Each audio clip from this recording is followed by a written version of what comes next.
I'm doctor Naga Chaitanya, consultant cardiologist, Dhruva hospitals, Patancheru. So కొంతమంది chest pain రాగానే heart attack వచ్చిందేమో అని భయపడిపోతారు. కొంతమంది నిజంగా హార్ట్ అటాక్ వచ్చినా ఇదేదో గ్యాస్ నొప్పిలే అని లైట్ తీసుకుంటారు. సో ఈ హార్ట్ అటాక్ పెయిన్ని, గ్యాస్ పెయిన్ని డిఫరెన్షియేట్ చేయడం ఎలా? సో చెస్ట్ పెయిన్ అంటే హార్ట్ అటాక్కి సంబంధించిన పెయిన్ సెంటర్ ఆఫ్ ద చెస్ట్లో వస్తుంది. దీంతో పాటుగా జాకి, నెక్కి, లెఫ్ట్ ఆర్మ్కి, షోల్డర్కి రేడియేట్ అవుతుంది. ఒక్కొక్కసారి బ్యాక్లో కూడా పెయిన్ అనేది రేడియేట్ అవుతుంది. దాంతో పాటు అసోసియేటెడ్ సిమ్టమ్స్ అంటే ఆయాసపడడం, నీరసంగా అనిపించడం, కళ్ళు తిరగడం, వామిటింగ్ రావడం, చెమటలు పట్టేయడం ఇవన్నీ కూడా ఉంటాయి. అదే గ్యాస్కి సంబంధించిన చెస్ట్ పెయిన్ చూస్తే అది కూడా సెంటర్ ఆఫ్ ద చెస్ట్లోనే వస్తుంది.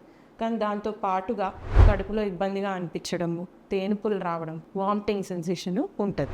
వామిటింగ్ అయ్యాక పెయిన్ రిలీఫ్ రావడము, తిన్న తర్వాత పెయిన్ రిలీఫ్ రావడము ఇలాంటివి గ్యాస్ పెయిన్లో చూస్తాం. కానీ ప్రతిసారి మనం గ్యాస్ నొప్పిని, హార్ట్ అటాక్ నొప్పిని డిఫరెన్షియేట్ చేయలేం.